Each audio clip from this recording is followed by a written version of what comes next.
How's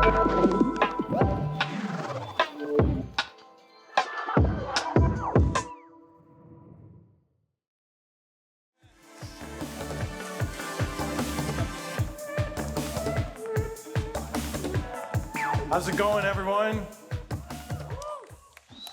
Doing good? Today, we're going to be talking about the importance of good design context. We're going to see this across design systems, Figma's MCP server and design agent, Code Connect, Make, and even FigJam. It's a lot to cram into 30 minutes, but before we dive in, let's align on why any of this is worthwhile. Good things take time. It's something that we all know and something that we've all experienced. Finding enough time to meaningfully consider our work is challenging. Every day we feel the pressure to move faster and to create more. This gets in the way of meaningful design thinking. And it also creates a lot of room for uncertainty. Last year, I stood, right here, and we talked about uncertainty. And things were moving fast then, and since then, a lot has happened. We launched our MCP server, providing LLMs with context from Figma Design, Make, and FigJam was a huge step in improving many of the workflows that we're going to be talking about today. Earlier this year, we combined our MCP server with the plugin API, allowing teams to write to Figma and FigJam. And now, yes, and now Figma's design agent is also on the canvas. These tools enable us to produce more than we ever have before. And yet, that uncertainty hasn't really gone anywhere. We ask ourselves, do I need to learn how to use an IDE or a CLI? Can I afford the latest model? Or am I just a command line spinner designer now? Nowhere is uncertainty more evident than in the notion of cognitive surrender. Cognitive surrender is when we adopt an LLM's judgment as our own. This relieves ourselves of the burden of validation and often the work required for a distinct point of view. And this isn't just theory. In both my work at Figma and in my personal creative practice, I've found myself falling into cognitive surrender more often than I would have expected. Even in preparing this talk, I went down the wrong path, wasting a ton of tokens and a ton of time waiting for LLMs to give me clarity and conviction about today's content, instead of just looking to myself.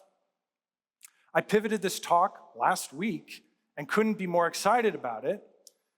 But if I care so much about this material, why did I surrender my consideration so easily? Perhaps I'm worried that my ideas are just not good enough. Maybe I'm afraid to fall behind. Or maybe I just want to fit in. AI has got us letting go of the very thing that we're responsible for. And that's a shame because AI accelerates execution, not clarity. If anything, AI can get in the way of clarity. Here's an example. We sit down at a prompt box with the back of a napkin and a dream, and after much consideration, we start the design process.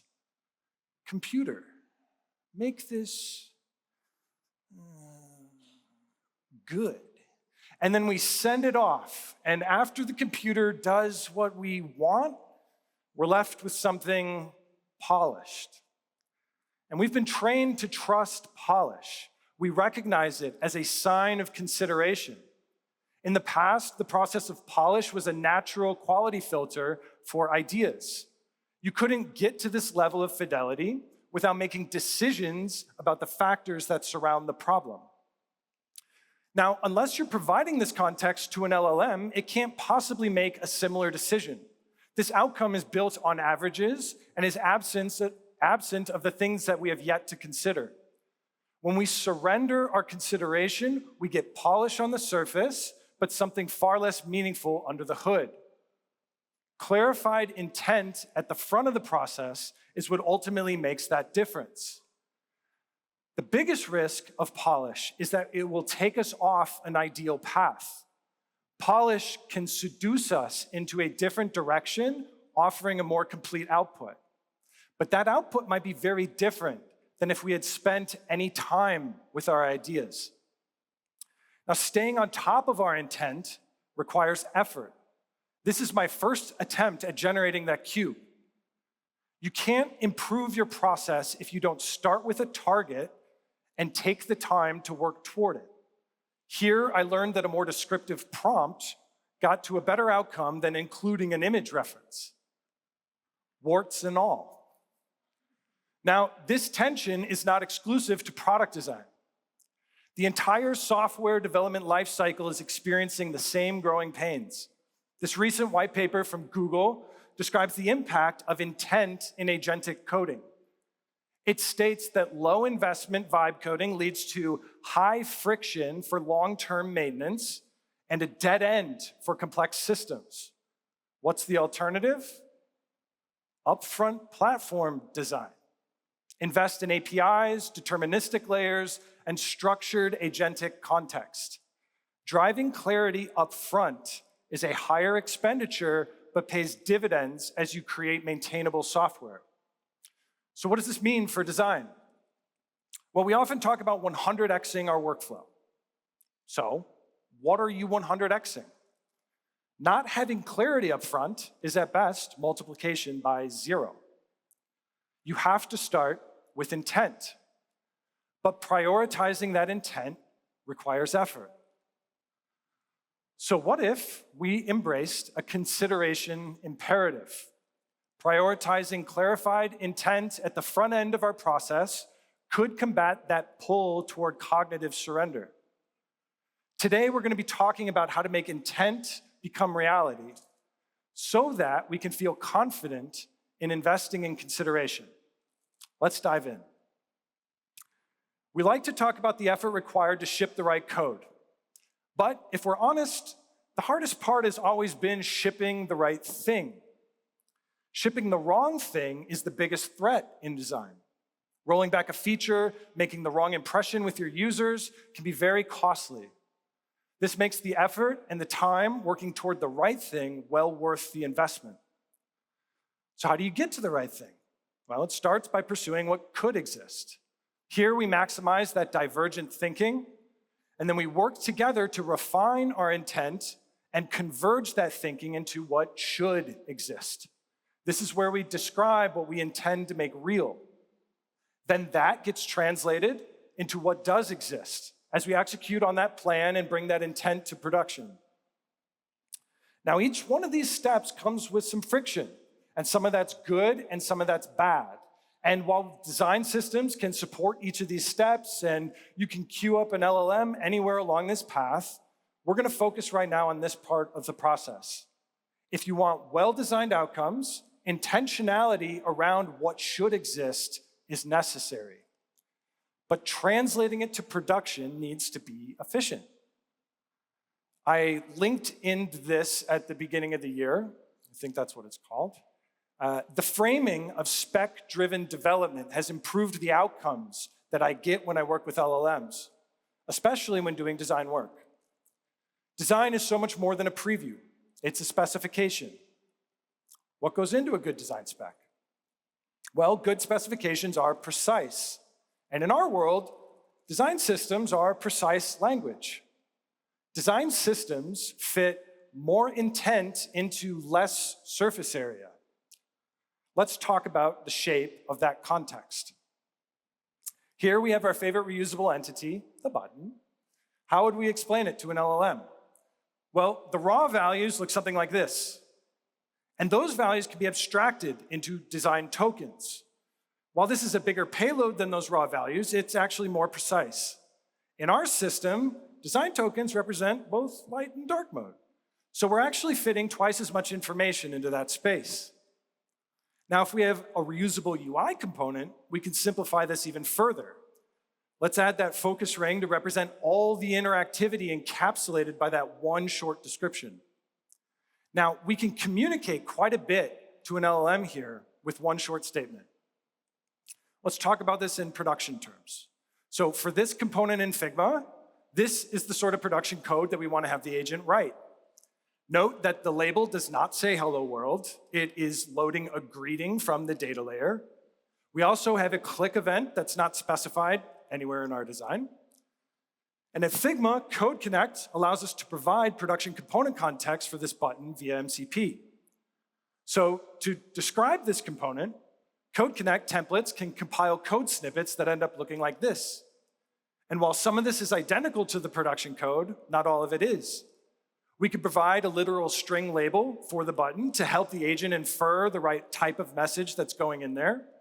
And we can stub out an event handler to remind the LLM that this code is representational and that it still needs to do some work. Now, I know some of you are thinking about components getting a lot more complex than this. So here's a table. With slots, we're able to describe this sort of thing with dynamic content in Figma. This is how it might look as production svelte code. There's a formatter that transforms the strings into currency values, and the rows in the table are actually coming from a data layer in the code base. Now, by default, when providing this design to agents via MCP, we faithfully describe the Figma table components as React and Tailwind. All of their visual style is in here, but this is a ton of context. I had to bring the font size down to 7 just to fit it onto the screen. Outside of the table header text, not much of this is that relevant when we're trying to generate design systems-backed code on the right. The reusable elements simply aren't described in production terms. This is like if I asked you to make me a cheese sandwich, and I gave you encyclopedias on bread, the history of cheese, the math behind stacking things. I'd no longer be hungry by the time you were ready to go and make a sandwich. Instead, I could just tell you, slice of bread, slice of cheese, slice of bread, put them together, and give it to me. With Code Connect, that's how plainly we can describe our Figma table component. This snippet from Code Connect is actually in Svelte, and it expresses the static Figma rows as an array of data. It also accurately describes the table's header columns. The rest of the code says exactly what code component to bring in and how the data should be fed into it. This is the sort of context that makes a big difference. We've seen that when teams provide agents with verbose context for a design, agents write a majority of the code, but people have to fill in quite a bit to ship that feature. When we provide agents with precise context, like Code Connect snippets, agents write far more of the total code. Something very magical happens. There's less total code. At times, so little that AI is used less to get to a better outcome. This is what we would call leaner code and lower AI usage. We're doing more with less. But what about all this code that we didn't write? Well, that's sitting in the agentic output from less precise context. We describe this as tech debt. Now, this describes the value of Code Connect and components, but the learning here is actually much bigger. Precise context, in general, helps agents do more of the work, write better code, and be more efficient. And this makes them affordable. For this reason, we've been putting a lot of effort into improving Code Connect this year. We have a new template API that's completely framework agnostic, allowing you to document anything you have. And we've shipped slots rendering in the Code Connect API, extending it to your most complex components. We've also shipped MCP tools for publishing Code Connect and tools that help agents understand your Figma library with Code Connect in mind. And we shipped a Code Connect skill that enables agents to work with the Code Connect API. We're going to come back to this in a second. Now, design abstraction is a lot bigger than components. Can we work towards similar outcomes for things like layout, typography, or even motion? Earlier, we talked about these 3 types of context, but there's actually a pretty big gap right here. We don't talk about this space that often. This abstraction layer describes semantic style fragments and reduces inference when applying groups of styles together. One way we're thinking about this space at Figma is a concept that I'm calling hypertokens. Fancy name, but this pattern has been around forever. In Figma, this plays out already with text styles.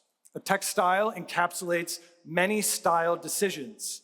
This maps well to a CSS declaration block, but the biggest win here is that instead of having to recreate this per property in something like Tailwind or inline style, which is ultimately an encyclopedia of cheese, we can refer to all that style as a single named value. Not only is this easier for us, it significantly reduces the amount of inference for LLMs, just like Code Connect. Agents love reliable and clear abstraction. Hypertokens can be leveraged to apply this idea we see here with text styles to everything. Shape, layout, typography, surface effects, transformation, change over time. What would be enabled if we worked within a set of constraints like this for reusable style fragments? This is one of the areas that I've been investing in at Figma. We're exploring a strongly typed and form-agnostic schema to describe the visual language of your design system that can be deterministically compiled from a single source of truth into all of the libraries, documentation, rules, skills, and context that your team and their tools need. Here are a couple quick examples of what this looks like. Here I have a JSON schema that I've authored that leverages the DTCG spec for design tokens. It also adds an additional file for hypertoken structures, which are then combined in recipes for components. We can then deterministically compile this source of truth schema into all of our design systems forms. Here we can see text styles that are bound to variables that are aliasing each other and have code syntax on them by default. And in addition to our component library, we also can generate our icon library from the same source. We create and publish Code Connect in this process as well. Now, we're not just deterministically creating systems here in Figma. We can also create a base CSS layer, a base Svelte presentation layer that can be wrapped in a functional library, and not just buttons. We're compiling a date picker, a table, and charts as well, all from a single source of truth.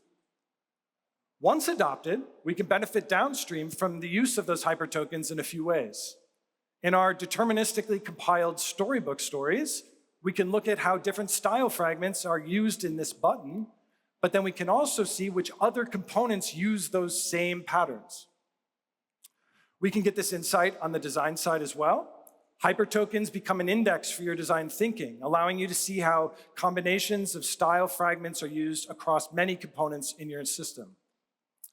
And we can also use them to rapidly bind multiple properties to variables in just a few clicks.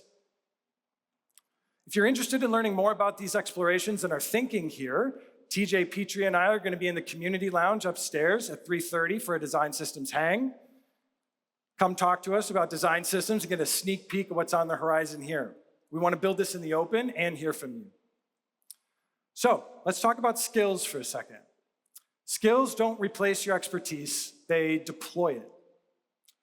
Here we are sitting with our expertise, and there's a lot in here, not all of it's relevant at this moment, but that's okay. And here are our agents. Yes, here they are. So nice of you to join us. Now, skills are one of the best ways to deploy your expertise to agents. If we describe the behavior well, it'll supplement LLM understanding, allowing them to execute more specifically. Now, that skill contains a lot of context, at times thousands of lines of text. So it's often useful to leverage another agent to help us maintain these large bundles of context. But this breaks down when we manually update that skill. Editing agentic markdown output is kind of like editing minified code.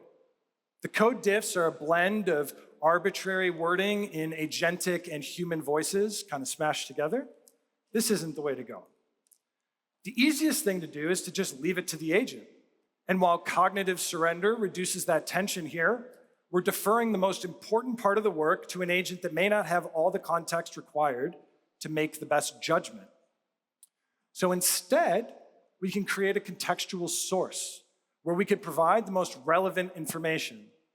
And whenever we update that source, our agents can transform it into the latest skill. That's the piece that it does best. This gives us control over the context while delegating the transformation of it to an agent that understands the target audience.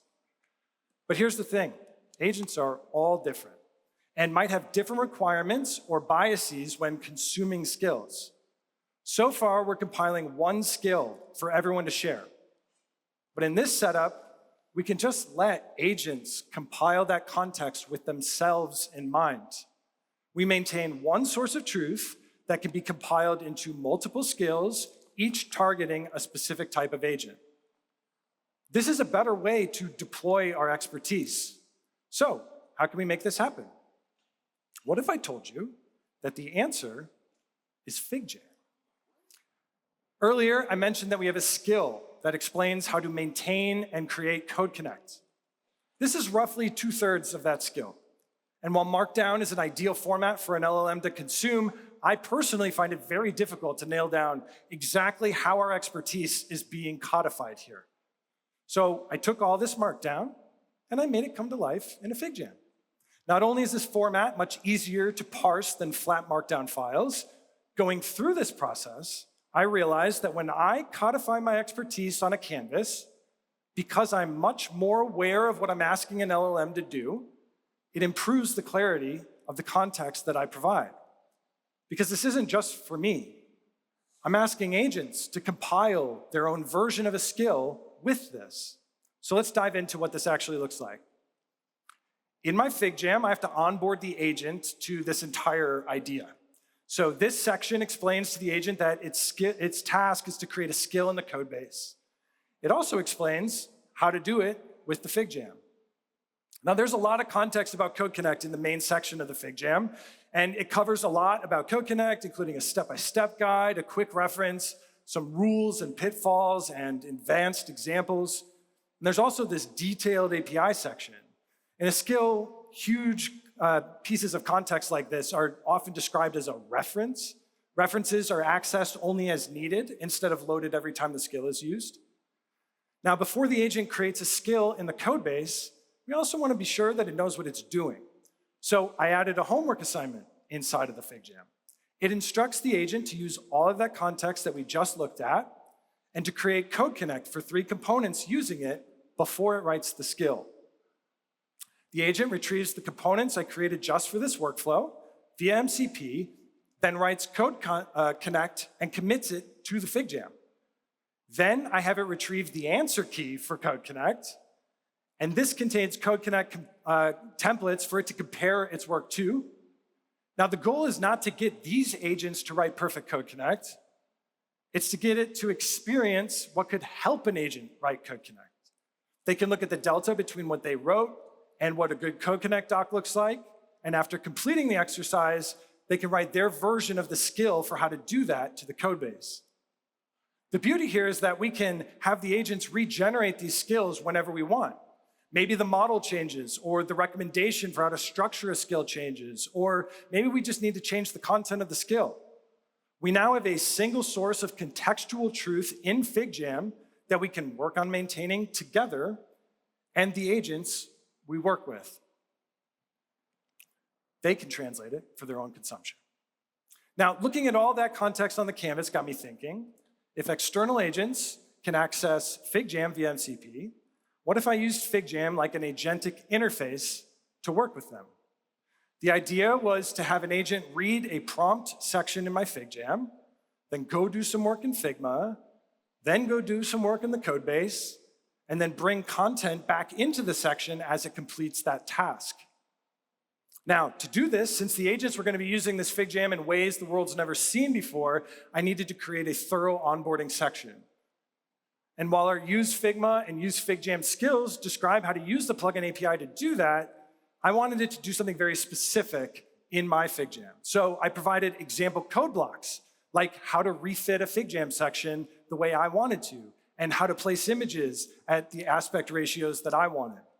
Now, these are based on how I want the FigJam to be structured. So we wouldn't put this sort of a thing in a global FigJam skill. This also reduces the amount of inference that the agent was going to have to do while we work together inside of the FigJam. Now for this task, I was creating the table that we saw earlier and some other components like this pie chart in both Figma and my code base at the same time.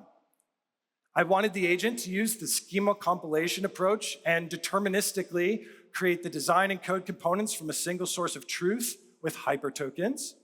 So I described all of it in a FigJam prompt.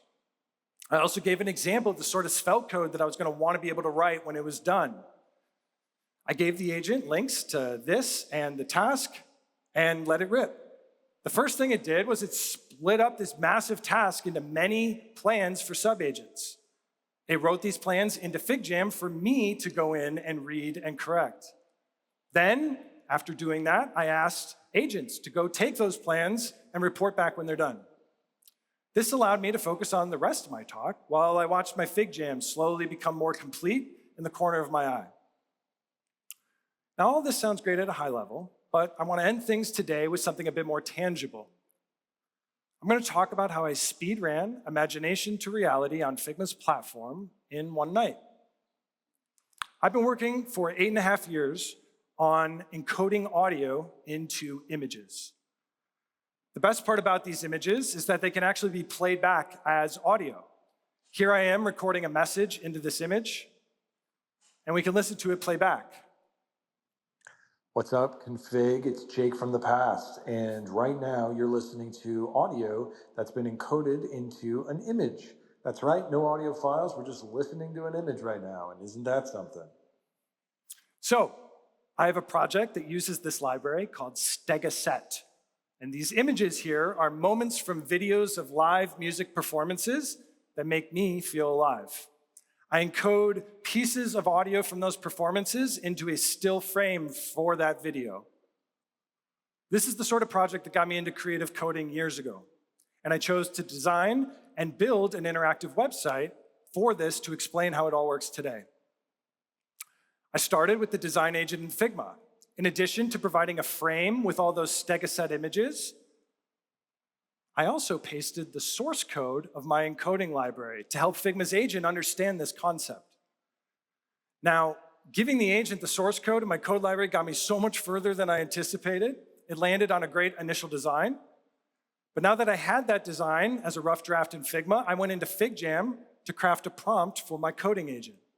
The agent would be working on both the design and on the local code base and using the FigJam to communicate with me. I provided it with context about hypertokens and all these schema ideas that we've been talking about today so that it would be thinking about reusable style fragments, especially for things like typography. Now, I was very intentional about bringing a consideration imperative to this. My intentions became much clearer as I tended to my human context window, throwing stickies together, bringing links and images and code examples into the FigJam as inputs.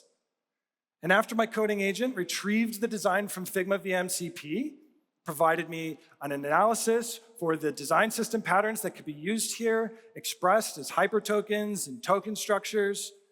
And after I reviewed and modified that plan, I prompted the agent to use the MCP server to create that system in both Figma and a code base. And it made the design systems changes in Figma to that rough draft and even brought in screenshots for me to compare the before and after. Then I hopped into 3 makes to work on animated and interactive sections of the website. And again, I provided the source code of my algorithms to make sure that Make was able to visualize my code accurately. Then back in FigJam, I explained that I wanted my agent to interpret those makes that it was going to retrieve via MCP. Now, Make is React-based, and I was building with vanilla JavaScript. So while these explorations in Make were meaningful, it was less about the specific code that was in the Make and more about how to visualize these ideas for a highly complex encoding algorithm. There's a lot of Make that was relevant for the task as context, even though most of the code in the Make didn't even need to be reused. And when this Agentic session was running pretty long because I was doing a lot, I asked the current agent session to write relevant context back into FigJam so I could have another agent pick up where it left off. And that agent followed that guidance to grab those makes and to implement it into the website in my code base. And after a few finishing touches, this was the result. We have the full page based on my initial designs with Figma Agent. We have the animations and interactive playground for the algorithms that were based on my make explorations. And when we click on the images, it runs the actual decoder library to play back the audio for each stegoset. You can see this, yeah, it's pretty cool. So the blue disappearing is an actual audio waveform that's been encoded as pixels. And so as it disappears, that's actually the sound wave being played back. You can see this demo at stegoset.jake.fun. Figma's platform helped me speedrun exploration, refinement, and execution of a highly technical website in one evening. I've got a design file, a mini design system, a code base, but the coolest piece is that I can show my work. I have a FigJam with all of my process and the steps I took to get to this outcome. I could analyze this with FigJam's agent for some future endeavor, or I can just hold on to it for posterity. I like being able to see this. As the tools change and our workflows evolve, the shape of how you bring your intent and consideration to it will change as well. For this talk, I applied a consideration imperative by leaning into illustration. That's always felt outside of my comfort zone. I committed to drawing every figure, arrow, letter with the pencil tool right here in Figma Slides. And while that took a lot of the limited time I had to prepare this talk, my hope was that it would make a talk about AI feel a bit more personal. Certainly did that for me. And as I think back to over a year ago, standing right here, with all that uncertainty, and as you prepare to leave the world of config and resurface in society, I just have one request. Don't let go. Consideration is the most important part in all of this. Don't be fooled into giving that up. It's the only reason any of this matters. Your intent is the only thing that's going to make working with AI make any sense. I can't wait to see what you've made by next year. Thank you.